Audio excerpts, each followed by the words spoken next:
नमस्कार संस्कृता मित्रों, मैं अनिरुद्ध कुमार तिवारी आपका अपने YouTube चैनल पर स्वागत करता हूं। आज हमारा टॉपिक है संधि।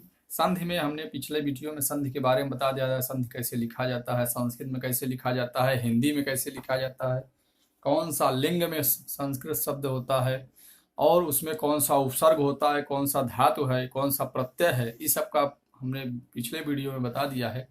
अब आता है संधि के प्रकार भी हमने बता दिया है। संधि 3 प्रकार के होते हैं, स्वर संधि, व्यंजन संधि, विसर्ग संधि। अब स्वर संधि में कितने प्रकार के होते हैं? तो स्वर संधि संस्कृत में 8 प्रकार के होते हैं, वही हिंदी में 5 प्रकार के होते हैं।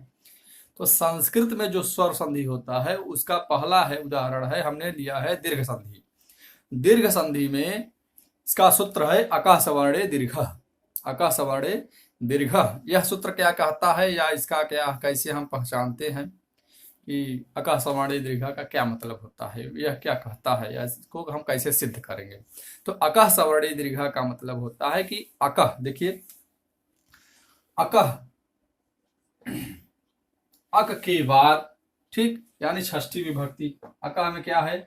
षष्ठी विभक्ति है। सवर्णे होने पर 7 की पावर 1 दीर्घ हो जाता है, 1 की पावर 1, ठीक, दीर्घ हो जाता है। तो अकः सवर्णे दीर्घ मानी अक के बाद अक ही आए। अकः सवर्णे, अक का मतलब क्या होता है? अक एक प्रत्याहार होता है जिसमें अ ई उ री ये पांच हमारे स्वर आते हैं, जो हम इसे ह्रस्व स्वर या मूल स्वर के नाम से जानते हैं। संस्कृत में इसे ही मूल स्वर के नाम से जानते हैं। इनकी संख्या 5 है। इसे हम ह्रस्व स्वर कहते हैं या लघु स्वर भी कहते हैं। अब यह प्रत्याहार से लिया गया है, इसीलिए इसे अच संधि कहते हैं। क्योंकि यह अक प्रत्याहार का वर्ण है और यह स्वर है, तो स्वर को हम अच कहते हैं।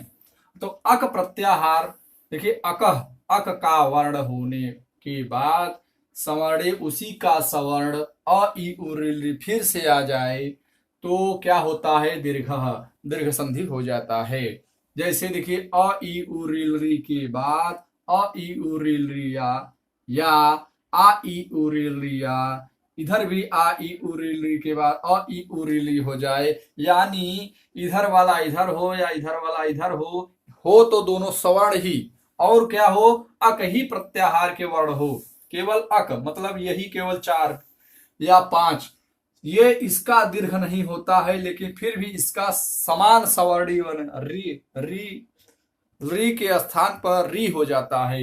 ये वाला री के स्थान पर री हो जाता है, तो इसको बाद में देखिएगा आप, लेकिन पहले अभी देखिए इसको। जैसे देखिए सवर्ण कौन कौन होते हैं? तो अ ये सवर्णी है, आ भी सवर्णी है, आ भी सवर्णी है, और आ भी सवर्णी है, और इनके मिलने का जो रूप होता है यह 4 प्रकार से मिलते हैं। जैसे आ ये 4 प्रकार से मिलेंगे। इसी प्रकार ई 4 प्रकार से, उ 4 प्रकार से, री 2 प्रकार से, री भी 2 प्रकार से, ठीक। तो इन 4 प्रकार से ये मिलते हैं जिसका दीर्घ हो जाता है। बनता क्या है? यही आ बन जाता है। या इसे शॉर्टकट में लिखा जाए तो बस इतना लिख दिया जाता है, अ आ प्लस अ आ बराबर आ। ये हमारा हो गया। अब देखिए इसका उदाहरण देखिए। जैसे उदाहरण में देखिए,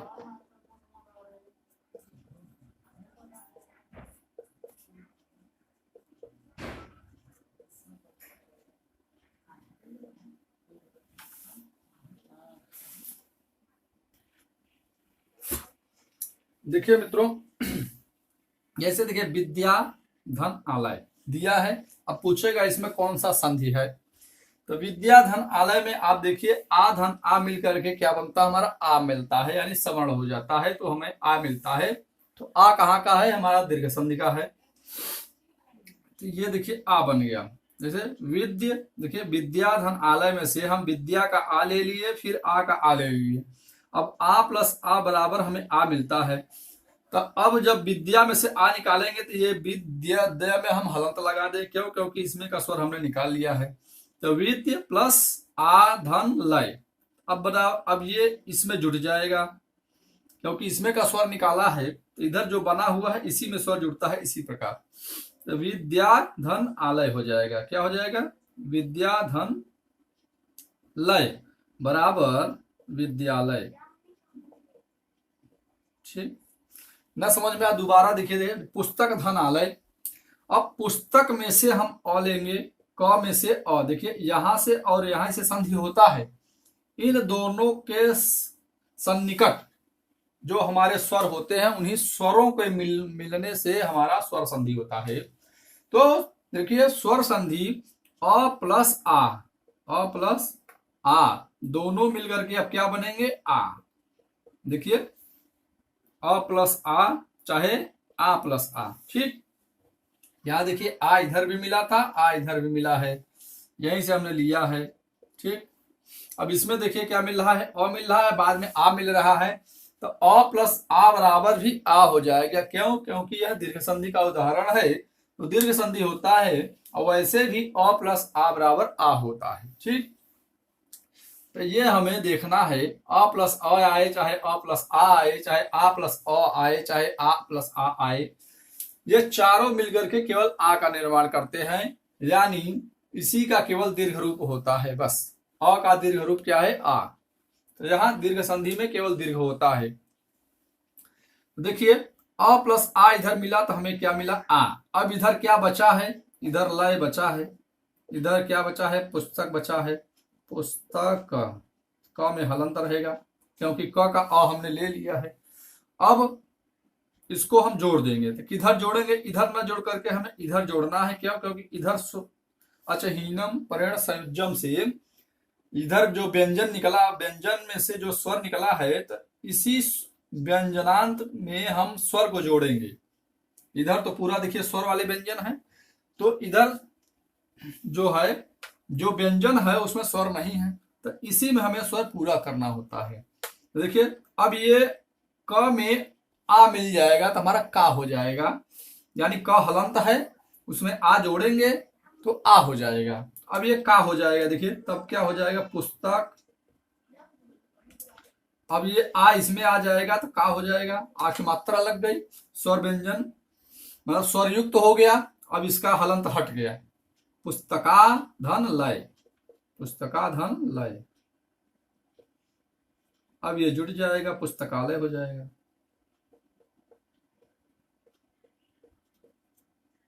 ठीक,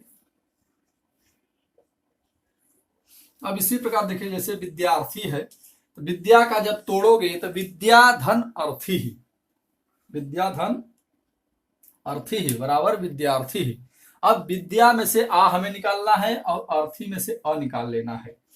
तो जब विद्या में से हम अ निकालेंगे तो यहाँ क्या बचेगा? विद्या प्लस आ प्लस अ इधर निकल गया, इधर थी बचा। अब दोनों मिलकर के हमारा क्या हुआ? आ प्लस अ बराबर आ, विद्या। यानी अब इसी द में ये आ जुटेगा। देखिए विद्या प्लस आ प्लस थी, अब ये आ इधर जुट जाएगा तो क्या हो जाएगा? विद्या धन थी। ठीक, अब इसी में जुट जाएगा विद्यार्थी। ठीक, इस प्रकार हमारा बन जाएगा विद्यार्थी।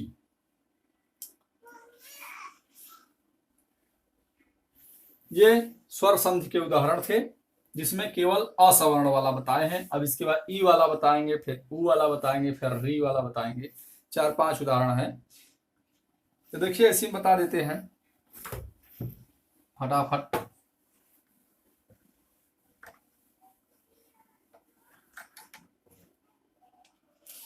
जैसे देखिए अब ई प्लस ई, देखिए ई प्लस ई बराबर बड़ी ई, या बड़ी ई प्लस ई बराबर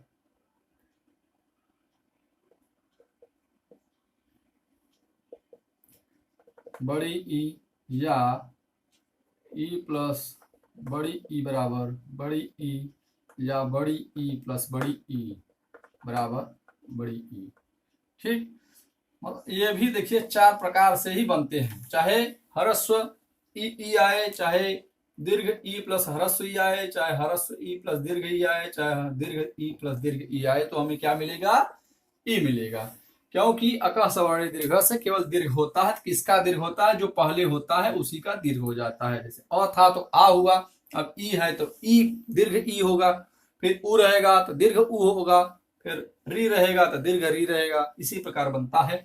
अब इसका देखिए, जैसे कपिधन ईसह कपीसह, जैसे यहाँ लिखा है कपीसह, ऐसे दिया रहेगा, प्रश्न पूछेगा कपीसह में कौन सा संधि है, तो आप दीर्घ ई देखिए, अका सवर्णी दीर्घ से दीर्घ संधि कपीसह। या अब अगर इसका विच्छेद पूछता है तो कपि कर दीजिए। कपि माने बंदर, इस माने भगवान, इस माने भगवान, तो कपि माने बंदर, इस माने भगवान, यानी बंदरों के भगवान या बंदरों में श्रेष्ठ कपीस, यानी हनुमान का ये पर्यायवाची दिया गया है। कपि माने बंदरों के भगवान कौन है भैया? बजरंग बली, यानी हनुमान जी। तो कपिधन ईसह, देखिए अब इधर क्या हो गया? दीर्घ, इधर दीर्घ संधि है दीर्घ ई, और इधर ह्रस्व ई, ह्रस्व ई है। और इधर देखिए जब कपि में से निकाले तो हमारा क्या बचा? कप, ई निकाल लिए तो हमारा देखिए क्या बचा? कप। तो कप धन ई धन सह, ठीक। अब ई और ई मिलकर के हमें क्या मिलेगा? दीर्घ ई। फिर इधर बचा है सह, इधर बचा है कप, ठीक। अब यही दीर्घ ई हमें इसी में मिलाना है, क्योंकि देखिए इसमें व्यंजनांत शब्द क्या है? प है। इसी जो जिसमें हलंत लग जाता है यानी वह स्वरविहीन हो जाता है। अब इसी स्वरविहीन को हमें फिर से स्वर सहित कर देना है, तो देखिए अब ये ई वाला आकर के इसी में जुट जाता है। अच्छा, हीनम परेण संयुज्यम से, यानी जो स्वर से विहीन है उसी में ये जुट जाएगा। तो देखिए क प में ई जुड़ जाएगा तो पी, फिर सह, कपीसह बन गया। इसी प्रकार कपीसह के बाद गिरीसह, इसी प्रकार गिरीसह या श्रीसह, कपीसह, गिरीसह, श्रीसह। और अन्य उदाहरण है, जैसे क्या है? महेंद्र, महेंद्र भी इसके उदाहरण है। तो ई वाले जैसे हमने आ वाला बताया था उसी प्रकार इसमें भी आता है। देखिए एक बन गया कपीसा। अब देखिए इसी प्रकार गिरीसा, देखिए गिरिधन ईसा गिरीसा। अब देखिए गिरीसा में क्या है? गिरीसा है। अब इसको तोड़ेंगे तो क्या हो जाएगा? गिरी, गिरिधन ईसा, ठीक। गिरीसा, गिरिधन ईसा, गिरीसह। देखिए तो गिरी मतलब क्या होता है? पर्वत। गिरी माने पर्वत, ईसा माने भगवान, पर्वतों के भगवान या पर्वतों में बड़ा श्रेष्ठ कौन है? हिमालय। गिरीश माने हिमालय होता है। तो देखिए इसका अर्थ हो गया। अब देखिए अब हमें ई प्लस ई निकालना है, यानी इधर क्या है? छोटी ई है, इधर भी बड़ी ई है। अब दोनों मिलकर के हमें दीर्घ ई देंगे, तो इधर क्या हो जाएगा? गिर प्लस दीर्घ ई प्लस सह बराबर गिरीसह। देखिए अब इसमें बड़ी ई लग जाएगा, गिरी हो गया, फिर सह, ठीक। गिरीसह हो गया, गिर प्लस ईसह गिरीसह।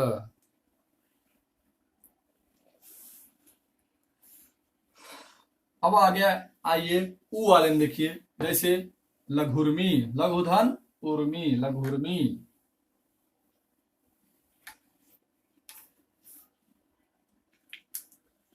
अब हमें देखिए ऊ प्लस ऊ मिलाना है। ऊ प्लस ऊ बराबर ऊ, या ऊ प्लस दीर्घ ऊ बराबर ऊ, फिर दीर्घ ऊ प्लस ऊ बराबर ऊ, फिर दीर्घ ऊ प्लस दीर्घ ऊ बराबर दीर्घ ऊ। यही बनता है। ऊ चाहे इधर रहे चाहे उधर रहे, चाहे बड़ा इधर रहे छोटा इधर रहे, चाहे छोटा इधर रहे बड़ा उधर रहे, चाहे दोनों बड़ा बड़ा रहे, कोई दिक्कत नहीं है, बनेगा हमारा केवल दीर्घ। मतलब ऊ का जो दीर्घ होता है वही बनेगा, ऊ का दीर्घ बड़ा ऊ। ठीक, अब देखिए ऊ वाले में देखिए, जैसे वधूत्सवः, वधूत्सवः देखिए जैसे आपको दिया है वधूत्सवः, ठीक, वधूत्सवः आपको दे दिया। अब पूछेगा इसमें कौन सा संधि है, तो देखिए दीर्घ ऊ है, दीर्घ संधि मार दीजिए, अकस्वर्ण दीर्घ से दीर्घ संधि। अगर विच्छेद पूछता है तो देखिए वधू प्लस उत्सवः, उत्सवः, ठीक, वधू प्लस उत्सवः, ठीक। लेकिन ध्यान रहे कि वधू में जो ऊ होता है वह दीर्घ ऊ ही रहता है। आपको यह शुद्धि अशुद्धि में आता है, वधू में दीर्घ ऊ रहता है कि ह्रस्व ऊ रहता है, लेकिन आपको हर समय याद रखना है वधू में बड़ा ऊ रहेगा। ठीक, हमने बताने के लिए आपको कहा, बता करके जब मिटा करके लिखेंगे तो आपको याद आएगा। वधू में जहां भी शब्द रहेगा शुद्ध शब्द यही है वधू, ठीक। और दीर्घ उकारांत है वधू, ठीक, वधू माने बहू, दीर्घ उकारांत रहता है दीर्घ के साथ साथ। अब देखिए, अब इसमें का हम दीर्घ ऊ निकाल लेंगे, यानी ये इसमें से हमने ये निकाल लिया, फिर इधर का हमने ऊ निकाल लिया। अब बचा क्या है सवह, फिर इधर क्या बचा है वध, ठीक। अब दीर्घ ऊ प्लस ह्रस्व ऊ को जोड़ेंगे तो क्या मिलेगा हमें दीर्घ ऊ, दीर्घ ऊ मिल गया। फिर इसके बाद क्या है सवह जोड़ देते हैं, ऐसे जैसे जैसे है वैसे उतार लेंगे वध। अब देखिए जिधर व्यंजन में हलंत लगा है उधर ही यह स्वर जुड़ जाता है, तो इसको हम इधर जोड़ दिए। अब क्या हो गया वधूत्सवः, क्या हो गया वधूत्सवः, यानी वधूत्सवः, वधू का उत्सव, ठीक। इसी प्रकार लघुर्मी, लघु धन उर्मी, देखिए दूसरा, पहला ये हो गया, दूसरा देखिए लघु धन उर्मी, ठीक, लघु धन उर्मी। लघु में देखिए लघु शब्द नाम है और लघु में भी लघु ऊ है, लघु मतलब छोटा ह्रस्व ऊ, तो लघु में लघु ही है। अब हमें इसे दीर्घ बनाना है, कब बनेगा जब इसको हम लिखें लघुर्मी, तब छोटा ऊ प्लस ऊ बराबर क्या हो जाएगा बड़ा ऊ। अब देखिए इसमें क्या बचा, जब ऊ निकल गया तो ये बचा मिही, और इधर क्या बचा लघ, लघ। अब इसी में ये जुट जाएगा, क्या हो जाएगा लघुर्मी। अब देखिए लघुर्मी इस बड़ा हो जाएगा। अगर केवल लघु लिखा है, यह भी आता है परीक्षा में, अगर केवल लघु लिखा है तो छोटा ऊ रहेगा, लेकिन लघुर्मी लिखा है तो बड़ा ऊ हो जाएगा लघुर्मी। वधूत्सवः लघुर्मी दीर्घुर्मी। उसी प्रकार विष्णुदयः, क्या है विष्णुधन उदयः, विष्णुदयः, या गुरु प्लस उपदेशः, गुरुपदेशः, ठीक। देखिए गुरु प्लस उपदेशः, यह भी प्रश्न पूछता है जो गुरु शब्द है। अब गुरु में हमारा दीर्घ ऊ है कि छोटा ऊ है, तो गुरु में हमारा जो होता है वह छोटा ऊ, केवल ऐसे कर दिया जाता है, कैसे र लिखने के बाद ऐसे कर दिया, तो गुरु में जो ऊ है वह छोटा होता है, वही शुद्ध होता है, गुरु में छोटा ऊ ही लगता है। यह भी गुरु शब्द भी बहुत पूछता है शुद्ध अशुद्ध में, ये वाला गुरु शुद्ध है कि ये वाला गुरु शुद्ध है, ठीक, या ये वाला। ऐसे करने के बाद फिर ऐसे कर दिया, ठीक। तो जो भी है केवल आपको यह शुद्ध दिखाई दे कि गु र में केवल ऐसे लिखा हो, ठीक, छोटा ऊ हो, तो जहां छोटा ऊ दिखाई दे वही आपका शुद्ध है, ठीक। तब गुरु प्लस उपदेश, गुरु प्लस उपदेश। अब देखिए छोटा ऊ यहां से निकालेंगे, जब हमें पता रहेगा कि छोटा ऊ है तभी छोटा ऊ निकालेंगे, नहीं बड़ा ऊ भी निकाल सकते हैं। और इधर भी देखिए छोटा ऊ है, फिर अब पदेश अलग कर दीजिए, पदेश हो गया। अब देखिए ऊ प्लस ऊ बराबर दीर्घ ऊ, अब देखिए दीर्घ ऊ हो गया। फिर इधर क्या बचा, पदेश, इधर क्या बचा है, गुरु। गुरु में जब हम ऊ निकाल लिए तो केवल गुरु बचा है, गुरु। गुरु में देखिए हलंत लगा हुआ है, क्यों, क्योंकि इसका स्वर निकाल लिए हैं पहले, तब गुरु धन ऊ, ठीक। चाहे यहां भी देखिए कर देते हैं गुरु, तब समझ में आएगा। अब ऊ प्लस ऊ बराबर दीर्घ ऊ, तो गुरु, गुरु में ऊ अब ये इधर जुड़ जाएगा, जब ये इधर जुड़ जाएगा तो क्या हो जाएगा, गुरु, ठीक। हाँ, गुरु प्लस उपदेश या उपदेश हो जाए, गुरु पदेश यहां जुड़ जाएगा, गुरु पदेश, ठीक। गुरु पदेश, गुरु छोटा था, गुरु उपदेश से गुरु उपदेश हो गया। अब गुरु का उपदेश, अब इसमें दीर्घ हो जाएगा। अब ऐसे अगर खंड खंड कर देंगे, गुरु धन उपदेश, तो गुरु में छोटा ऊ रहेगा, गुरु में छोटा ऊ रहेगा, पड़ेगा गुरु पदेश। उसी प्रकार वधुत्सव, वधुधन उत्सव, साधुधन उदय, साधुदय, ऐसे बनता है। कैयत और बना दे, विष्णु उदय ही बना दे, देखिए बहुत पूछता है, विष्णु धन उदय। अब देखिए छोटा ऊ बोल के डायरेक्ट अब बनाइए, ठीक, बड़ा ऊ, तो यही था विष्णु धन ऊ बराबर दय, अब बन गया विष्णु दय, इसी में जुड़ जाता है विष्णु दय, ठीक। और उसके बाद क्या है, गुरुपदेश विष्णु दय। एक और देख लीजिए, सुक्ति बहुत आता है, सुधन उक्ति, देखिए सुधन उक्ति। अब देखिए सु में क्या है, ऊ, या हो जाएगा सधन ऊ धन ऊ, धन ति। अब ऊ मिल करके क्या हो जाएगा, दीर्घ ऊ। इधर क्या है, स हलंत है, देखिए अब ये इसमें जुड़ जाएगा तो क्या हो जाएगा, सुक्ति ही, ठीक, सुक्ति। ये हमारा ऊ वाले हो गए। अब री वाला देखिए, री वाला, री वाले में देखिए जैसे अब री प्लस री मिल करके क्या बनते हैं, री प्लस री बराबर दीर्घ री। अब दीर्घ री कैसे लिखा है, री के बाद एक और री हो जाए तो उसी दीर्घ री कहते हैं, यही दीर्घ री है, ठीक।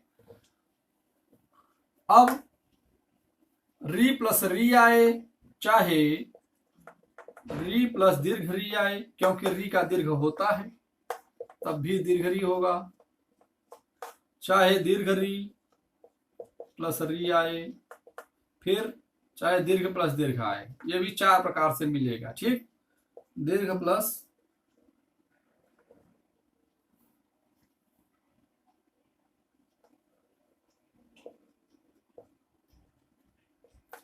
दीर्घ री, ठीक, ये दीर्घ री है, दीर्घ री प्लस दीर्घ री बराबर भी दीर्घ री होता है।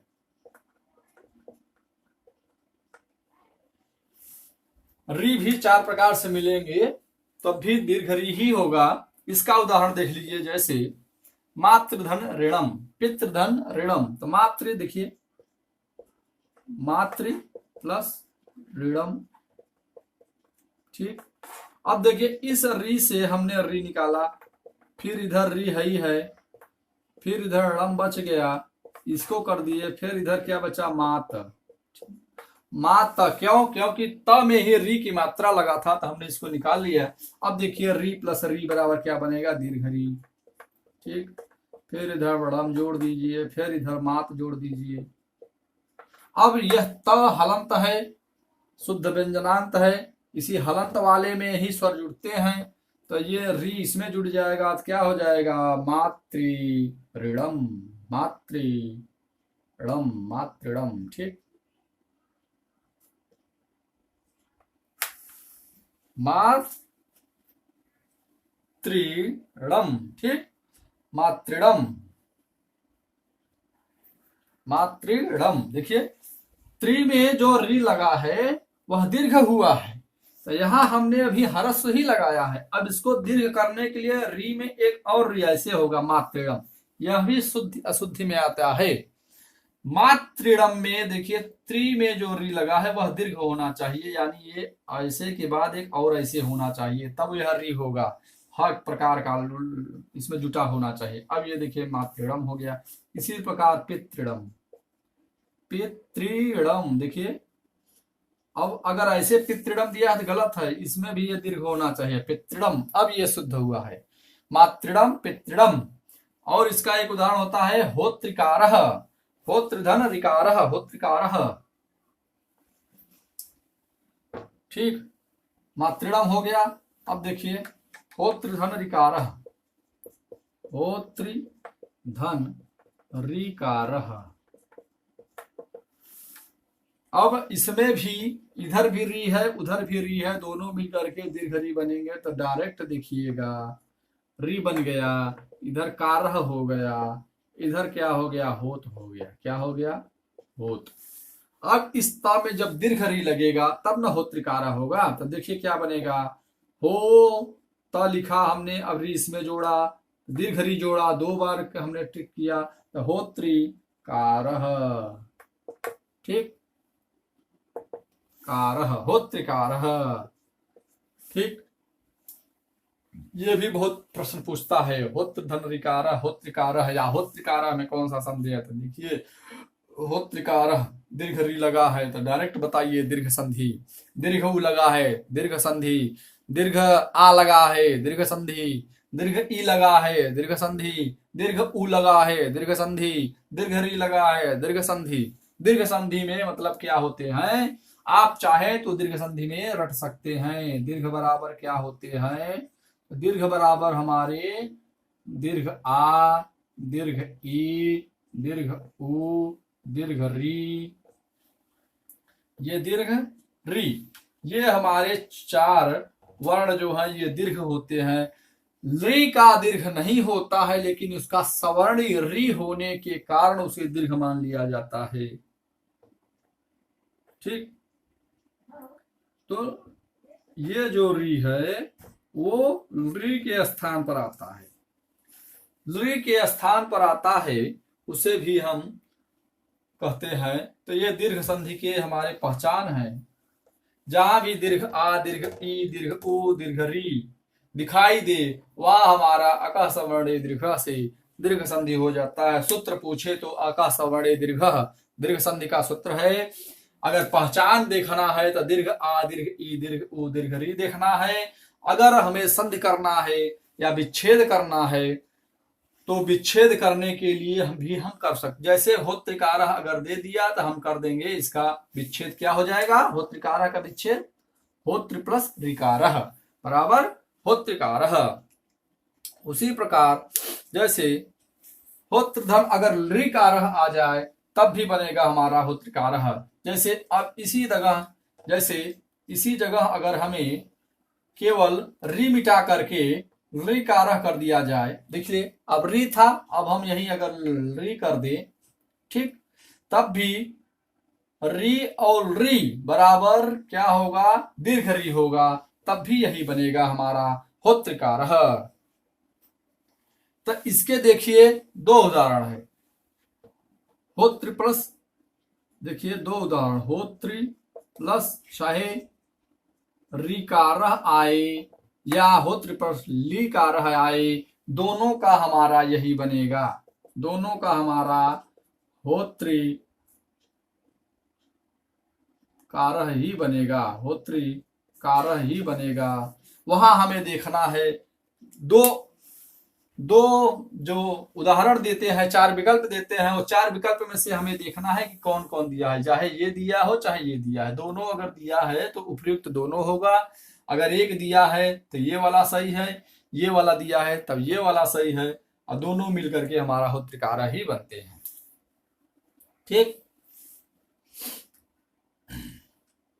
क्यों? क्योंकि यह री जो होता है, री हमने यहां डायरेक्ट कर दिया है, री प्लस री बराबर री।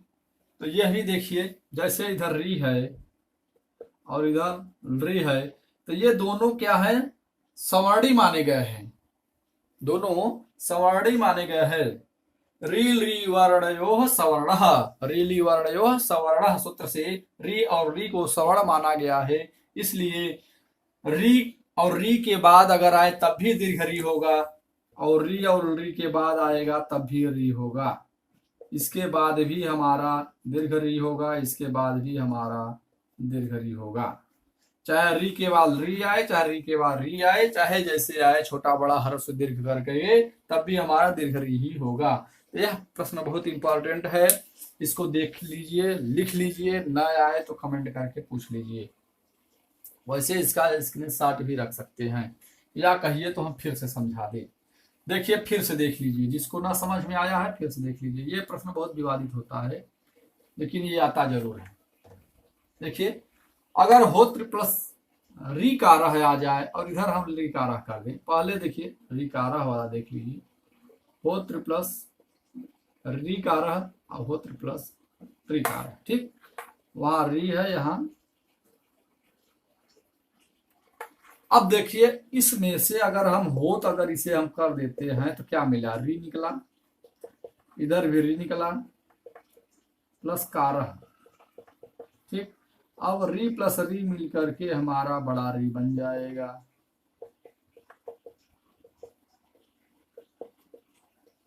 होत प्लस रीकारः। अब री हमारा जब इसमें जुट जाएगा तो वाले में, तो क्या बनेगा, होत प्लस री इसमें जुट जाएगा तो 2 बार जुटेगा क्योंकि दीर्घ री है। अब फिर ये कारः हो जाएगा, तो होत्र कारः डायरेक्ट जोड़ दो, या होत्र प्लस कारः कर दो। ठीक, तो ये होत्रिकारः हमारा बन गया। इसी प्रकार हमारा होत्र प्लस लिकारः भी बनेगा। देखिए, अब होत प्लस री प्लस इधर री प्लस कारः कर दो, तो री और री सवर्णी, री ली वर्णयोः सवर्णः सूत्र से री और री को सवर्ण मान करके यहाँ हम दीर्घ री मान लेते हैं। क्या मान लेते हैं, दीर्घ री मान लेते हैं। तो इधर देखिए क्या बचा, कारः, इधर क्या बचा, होत, क्या बचा, होत। अब ये री जो है त में जुड़ जाएगा, क्या बनेगा, होत्रिकारः। दोनों शुद्ध है, ये भी शुद्ध है, ये भी शुद्ध है। अब हमारा विकल्प के ऊपर अपने, अगर दोनों देता है उपयुक्त दोनों तो दोनों लगाइए, और नहीं तो केवल ये भी सही है, ये भी सही है, और दोनों मिलकर के हमारे यही बनते हैं होत्रिकारः। होत्र प्लस लीकारः आए, होत्र प्लस रीकारः आए, चाहे होत्र प्लस रीकारः आए, दोनों हमारा होत्रिकारः ही बनते हैं। ये हमारा विवाद वाले प्रश्न है, लेकिन इसको समझ लीजिए। ठीक, लोगों को लगता है कि नहीं होना चाहिए, लेकिन ऐसा ही होता है। तो ये स्क्रीनशॉट आप ले लीजिए। अब हम इसको मिटाते हैं।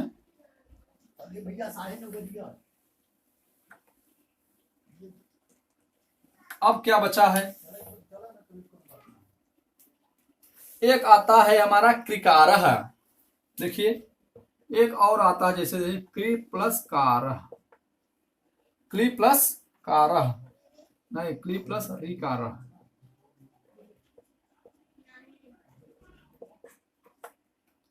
क्ली प्लस रीकारः। देखिए, अब क को हम अलग करेंगे तो इधर री बचेगा, री प्लस री प्लस कारः। अब री प्लस री मिलकर के हमारा क्या बनेगा, दीर्घ री बनेगा।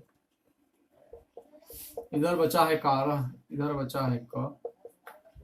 अब ये क में हलंत है, क्या है, ये हमारा हलंत है।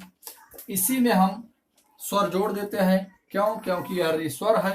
अब देखिए क में हमारा जब ये री जुड़ जाएगा तो क्या बनेगा, कृकारः। क्या बनेगा, कृकारः बनेगा। ठीक, कृकारः या लृकारः दोनों हमारे प्रश्न में आते हैं। जैसे लृकारः बना था, हुत्रिकारः बना था, उसी प्रकार कृकारः भी है। या मातृ प्लस कारः बना मातृकारः, पितृ प्लस ऋषभः पितृषभः, मातृ प्लस रिद्धि बना मातृद्धि, इसी प्रकार बनता है। यह हमारे अकासवर्णी दीर्घ का सूत्र था, अकासवर्णी दीर्घ का उदाहरण था। अकासवर्णी दीर्घ में कौन कौन आते हैं, तो दीर्घ संधि में केवल पहचान करने के लिए दीर्घ में आ रहेगा, दीर्घ में ई रहेगा, दीर्घ में दीर्घ उ रहेगा, दीर्घ में री रहेगा, या री वाला भी री रहेगा। तो आप जहां देखिए किसी भी शब्द में जो लिखा जाता है, अगर उसमें आ दीर्घ ई दीर्घ उ दीर्घ री दिखा मिल जाए, जैसे अब देखिए इसमें हमने पढ़ाया जो, उसमें देख लीजिए। अब इसको हम मिटा देंगे। जैसे देखिए अब कोई लिखा है विद्यालय, ठीक, विद्यालय, हिमालय, क्या है, विद्यालय हो गया, हिमालय हो गया, विद्यार्थी हो गया, ठीक। अब देखिए अगर इसमें पूछता है कौन सा संधि है, आप देखते ही पकड़ लीजिए कि इसमें आ लगा है, इसमें भी आ लगा है, इसमें भी आ लगा है, ठीक। क्या लगा है, आ लगा है, तुरंत आप दीर्घ संधि, दीर्घ है, क्यों, क्योंकि आ दीर्घ है, दीर्घ है, दीर्घ है, यानी दीर्घ संधि, ठीक। अगर सूत्र पूछता है तो आकाशवाणी दीर्घ, दीर्घ संधि। स्वर संधि में जो दीर्घ संधि होता है सबसे सरल होता है और बेस मजबूत करने के लिए भी सबसे सरल होता है। इसको अगर समझ लीजिए तो लगभग धीरे धीरे सब समझ लेंगे। अब आ वाला आ गया, देखिए ये वाला उदाहरण हमारा कंप्लीट हो गया। अब ई वाला देख लीजिए, जैसे कपीस, कपीस, श्रीसः, कपीसः, श्रीसः, यहाँ भी विद्यालय, हिमालय, विद्यार्थी, ठीक बा, विद्यार्थी है, विद्यार्थी, चाहे केवल विद्यार्थी कर लीजिए, हिमालय हो जाएगा। अब देखिए कपीसः, श्रीसः, गिरीशः, क्या था, गिरीशः, महिषः, ठीक। और अगर दीर्घ ई वाले आ गए तो देखिए इसमें क्या है, दीर्घ ई है, दीर्घ ई मिल रहा है। तो जहां भी हमें दीर्घ ई मिल जाए क्या है, दीर्घ संधि। दीर्घ ई केवल मिल रहा है तो क्या हुआ, दीर्घ संधि, ठीक। गिरीशः या गौरीशः भी हो सकता है। देखिए जहां भी हमें बीच में ई मिल रहा है, अब इस पे मत जाइएगा, गौरीशः, गौरीशः में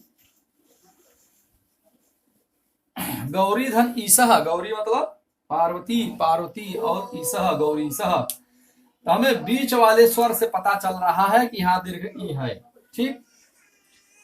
तो जहां भी मिले ये दीर्घ ई वाला हो गया। अब देखिए उ वाला, भानुदय, भानुदय, ठीक, लघुर्मी,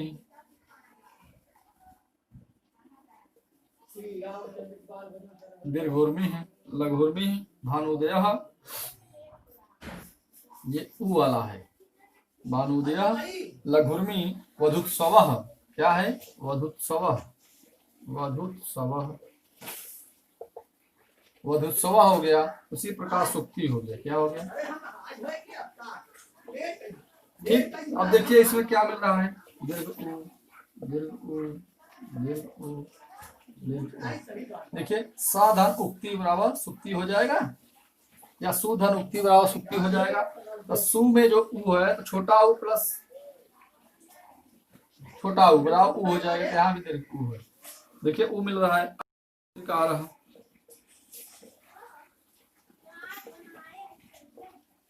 मातृडम, मातृधन ऋणम,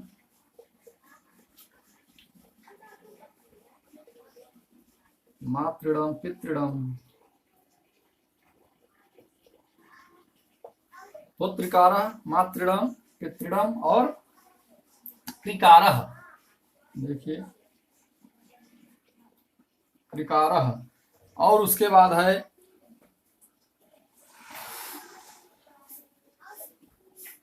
ठीक, ये हमारे उदाहरण हो गए। और नृ वाले भी यही होते हैं, नृ में भी यही आते हैं होत्रिकारा। चाहे होत्र प्लस रिकारा है चाहे होत्र प्लस रिकारा है, हमारा होत्रिकारा ही बनता है।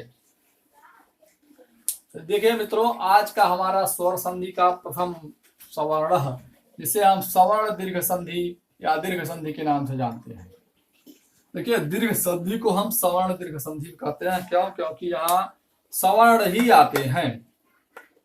जहां से संधि होता है, एक पद देखिए इधर होता है और एक पद इधर रहता है, तो बीच में प्लस का चिन्ह रहता है। इधर भी जो रहेगा सवर्ण रहेगा, इधर भी सवर्ण रहेगा। सवर्ण प्लस सवर्ण बराबर सवर्ण, दोनों मिलकर के सवर्ण ही बनते हैं, इसलिए हम सवर्ण संधि कहते हैं या दीर्घ संधि कहते हैं। ठीक, अका सवर्णी दीर्घ से दीर्घ संधि होता है। सूत्र पूछे अगर दीर्घ संधि का सूत्र क्या है, तो अका सवर्णी दीर्घ संधि है। अगर यह पूछता है किसमें कौन सा संधि है, जैसे विद्यालय, हिमालय, विद्यार्थी, कपीसा, श्रीसा, गिरीसा, महिषा, गौरीसा, भानोदय, लघुर्मिल, वधुत्सव, सुक्ति, होत्रिकारः, मातृडम, पितृडम, कृकारः, ये सब क्या है, हमारे दीर्घ संधि के उदाहरण है। पहचानने का ट्रिक, दीर्घ संधि में देखिए केवल दीर्घ आ, दीर्घ ई, दीर्घ उ, दीर्घ री आ जाए तो हमारा यह दीर्घ संधि होता है। अब टेट के लिए इतना काफी है, लेकिन यही टीजीटी में पूछता है कि अकह में कौन सा विभक्ति है। तो अकह में हमारा षष्ठी का एक वचन है, यानी षष्ठी विभक्ति है। सवर्णे में सप्तमी विभक्ति है, दीर्घा में प्रथमांत है। तो अकह मतलब अक का के की चिन्ह से पकड़िए अक का, यानी यहाँ षष्ठी विभक्ति है। और अक का मतलब क्या होता है, अक में कौन कौन वर्ण आते हैं, अक प्रत्याहार में कितने वर्ण होते हैं, आपसे यह प्रश्न पूछता है। तो अक में देखिए अ ई उ री री, यही 5 वर्ण होते हैं। कितने वर्ण होते हैं? 5 वर्ण होते हैं। इसी को हम ह्रस्व स्वर और लघु स्वर क्या कहते हैं, ह्रस्व स्वर या लघु स्वर कहते हैं। ठीक, ह्रस्व स्वर या लघु स्वर कहते हैं। इनकी संख्या 5 है। अब यही सवर्णे मतलब फिर यही आ जाए, सवर्ण मतलब फिर वही आ जाए, अ ई उ री री आ जाए, चाहे आ ई उ री री आ जाए। तो अ के भी 18 भेद होते हैं, जो 18 भेद अ के ही सवर्ण होते हैं। तो अ का फिर अक प्रत्याहार के बाद फिर वही अक प्रत्याहार, चाहे ह्रस्व आ जाए चाहे दीर्घ आ जाए, तो क्या हो जाता है, दीर्घ हो जाता है, उसी का दीर्घ हो जाता है। क्यों? क्योंकि वह समान होते हैं, चाहे अ आए इधर चाहे आ आए। देखिए अब अ भी है, इसका समान ही है, आ भी हो गया तब भी समान ही है। तो अ के बाद आ आए तब भी हमारा आ ही होता है, इसलिए इसी को कहते हैं अका सवर्णे दीर्घ। सूत्र से अक प्रत्याहार के बाद फिर अक प्रत्याहार का वर्ण आए, चाहे ह्रस्व आए चाहे दीर्घ आए, तो वो हमारा दीर्घ हो जाता है। अब दीर्घ का मतलब यही है कि इधर चाहे दीर्घ हो चाहे इधर दीर्घ हो, चाहे इधर ह्रस्व हो चाहे इधर ह्रस्व हो, दोनों मिलकर के केवल दीर्घ रूप बनता है, इसलिए इसे दीर्घ संधि कहते हैं। तो विभक्तियों का भी परिचय हो गया, सूत्रों का भी परिचय हो गया, उदाहरण का भी परिचय हो गया, विच्छेद का भी परिचय हो गया, और दीर्घ संधि को सवर्ण दीर्घ संधि के भी नाम से जानते हैं। एक और नाम आपको नया मिल गया, सवर्ण दीर्घ संधि किसे कहते हैं, तो दीर्घ संधि को कहते हैं। ठीक, अगले वीडियो में हम अगला संधि बताएंगे, तब तक के लिए नमस्कार।